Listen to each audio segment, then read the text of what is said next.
दोस्तों खबरें कुछ इस तरह की हैं कि बांग्लादेश की टीम अपने स्केड्यूल से थोड़ा सा ज़्यादा जल्दी पाकिस्तान में आ रही है। उसी के ऊपर बात करना चाहूँगा मैं कि क्या कुछ हो रहा है। सबसे पहले तो ये कि जो रोटी गैंग था हमारा क्रिकेट टीम के अंदर, वो गालिबन कुछ टूट रहा है। वो जो एक सर्जरी के बारे में बात हो रही थी कि एक सर्जरी होगी सब सीधा कर लेंगे, ये करेंगे वो करेंगे, वो सर्जरी वैसे तो नजर नहीं आई, लेकिन हल्की फुल्की कोई अपेंडिक्स जो है वो तो निकली है। अगर आप गौर से देखें तो जो रोटी गैंग है पूरा का पूरा, जो ये बांग्लादेश वाला जो टूर है, उसके अंदर वो रोटी गैंग तोड़ा गया है।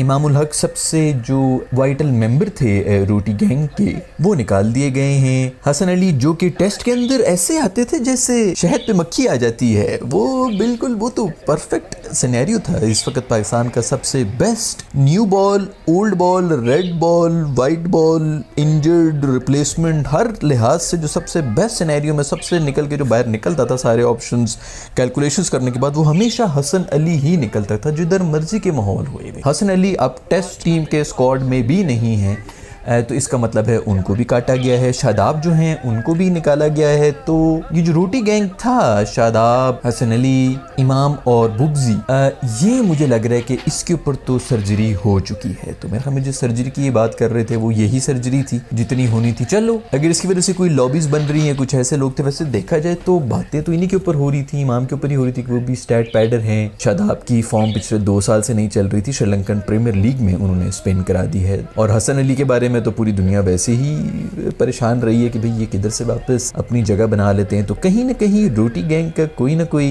रिलेशन तो बन जाता है। सो अभी जो बांग्लादेश वाली सीरीज है, इसके अंदर रोटी गैंग को आउट कर दिया गया है। क्या ये एक अच्छा स्टेप है कि बुरा स्टेप है, आप लोग बेहतर बता सकते हैं। लेकिन खैर बांग्लादेश की टीम को स्केड्यूल से थोड़ा पहले बुला दिया गया है क्योंकि बांग्लादेश में हालात जो हैं वो ठीक नहीं थे। तो वहाँ पर उनका आप लोग ऐसी टेंशन में जो ट्रेनिंग करेंगे, इससे बेहतर है कि यहाँ पर आके ट्रेनिंग कर लें। तो मैं हमें लाहौर के अंदर लैंड कर रहे हैं बांग्लादेशी टीम, और यहाँ पर उनकी ट्रेनिंग भी शुरू हो जाएगी। अब मज़े की बात यह है कि पाकिस्तान में तो सैलाबी बारिशें चल रही हैं इस वक्त, पूरी रात बारिश होती रहती है, पूरा दिन हब्स होती रहती है और ग्राउंड गीले होते हैं। तो पता नहीं क्या ट्रेनिंग करेंगे। इससे बेहतर तो शायद वो बांग्लादेश में ही कर लेते, बेशक वीडियो गेम्स खेल के ही कर लेते, लेकिन कोई ना कोई ट्रेनिंग तो हो रही थी। पाकिस्तान के अंदर इन बारिशों के माहौल के अंदर most probably one tip one hand इस किस्म की कोई ट्रेनिंग करेंगे।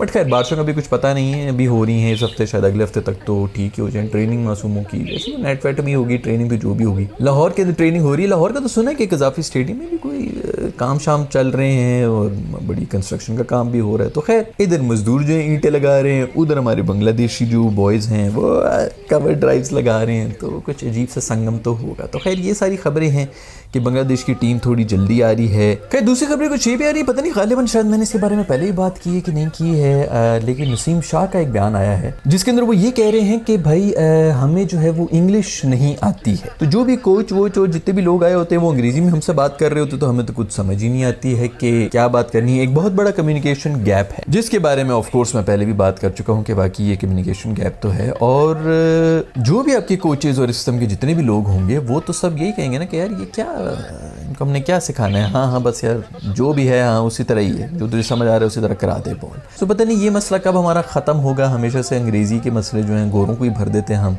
साथ साथ फिर कम से कम कोई एक तो असिस्टेंट वगैरह उनके उर्दू में होने चाहिए, मतलब उर्दू स्पीकिंग होनी चाहिए, जिनको अंग्रेज़ी भी आती हो। पता नहीं जो उर्दू स्पीकिंग रखते हैं उनको भी शायद अंग्रेज़ी ना आती हो। तो एक कम्युनिकेशन गैप रहता है जो कि ग्राउंड में बस नज़र आ रहा था, मैचेस के बीच में और छोटा मोटा कौन सा मसला है। लंका ने बड़ी यार कोई डिमांड कर दी है इंग्लैंड में। उन्होंने जो उनकी सीरीज़ हो रही है श्रीलंका वालों की, तो वहाँ पर जैसे वो लैंड किए तो उन्होंने अपनी रिजर्वेशंस जाहिर कर दी, कुछ कंसर्न्स उन्होंने शेयर किए ये कह के कि भाई ये जो इंग्लैंड में इमिग्रेंट्स के जो राइट्स वगैरह हो रहे हैं इसकी वजह से हमारी सेफ्टी कंसर्न्स हैं।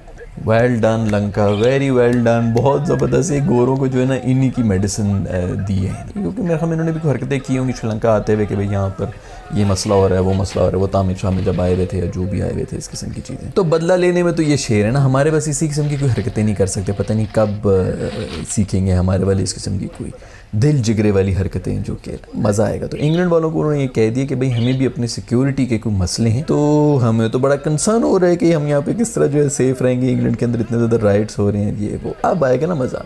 ये बेसिकली वही मीडिया के ऊपर देख देख के खबरें जो हैं वो बस पूरे के पूरे एशिया को, अफ्रीका को, इन सब चीज़ों को ना वो लेबल कर देते कि वो उधर तो भूखे मर रहे हैं, उधर तो लोग एक दूसरे को काट रहे हैं, ये हो रहा है, वो हो रहा है। जैसे मैंने पिछली वीडियो के अंदर पूछा था कि बांग्लादेश में कैसे हालात है, तो बहुत से लोगों ने कहा था कि ठीक ही है हालात वगैरह, वो बस मीडिया में तो एक ही क्लिप जो है वो 4 घंटे का जो एक सिनेरियो भी हुआ होता है उसको भी जो है वो अगले 40 दिन तक चला के तो वो लोग देख देख के परेशान हुए होते क्या है अब क्या होगा, ये तो सारी दुनिया सड़क पे निकल आई है। तो खैर इसी तरह की खबरें जो है वो हमेशा ये ऑस्ट्रेलिया और इंग्लिश जो हमारे दोस्त हैं वो देख के जो है उसके बाद बड़े कंसर्न शो करते थे सिक्योरिटी की। तो वेल डन श्रीलंका, ये इंग्लैंड वालों को उन्हीं की ज़बान में आप लोगों ने जवाब दिए अपने सिक्योरिटी कंसर्न्स शो करके। जहाँ तक बात है पाकिस्तान और बांग्लादेश की जो टेस्ट स्क्वाड था उसके अंदर मैं मेंशन करना भूल गया कि रोटी गैंग में एक और भाई भी थे, फ़हीम अशरफ जो हैं वो भी अक्सर ऐसी ही कहीं से भी जब बारिश होती तो निकल आते हैं उस तरह बाहर निकल के आ रहे थे। अचानक बंदा कहते ओह अच्छा ये फ़हीम हमारा ऑलराउंडर है, ये बॉलिंग ऑलराउंडर है कि बैटिंग ऑलराउंडर है। हमें फिर जो प्रेस कॉन्फ्रेंस सुननी पड़ती थी, फिर उसके अंदर कप्तान जो है वो कोई लॉजिक देते थे कि ये 34 ओवर के बाद जो बॉल का जो रूप निकलता है ना उसका स्पेशलिस्ट सिर्फ पाकिस्तान में एक ही है, वो फ़हीम अशरफ है। अगर कोई और है तो आप लोग बता दें। तो हम सब सोच रहे होते थे कि यार बाकी 34 ओवर का स्पेशलिस्ट तो शायद फिर फ़हीम ही होगा, आप लोगों को बेहतर पता है, आप लोग क्रिकेटर्स हैं।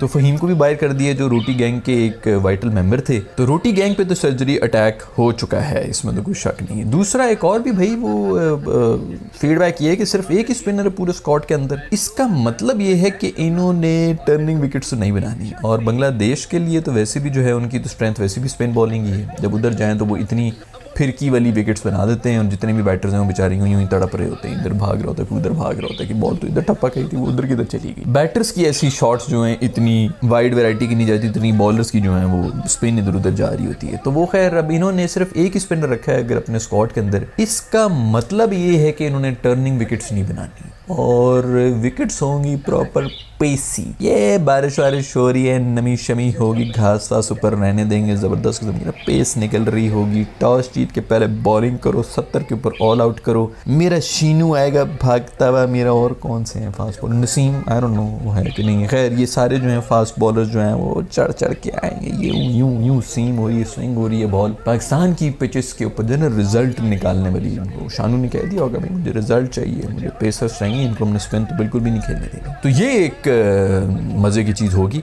अगर तो पेसर्स के लिए कुछ हो गया, क्योंकि पाकिस्तानी पिचेस तो वैसे भी फट्टा विकेट्स बना के तो फिर उसके अंदर जो बस देखते ही जाओ 5-5 दिन चल रहा होता है और उसके बाद एंड में ड्रॉ भी हो जाता है। उनके किसी बंदे ने 200-250 मारे, हमारे जो है 4 बंदों ने 100 मार दिए। इसी तरह हम देख के खुश हो रहे थे, वाह एक और सेंचुरी है, एक और सेंचुरी।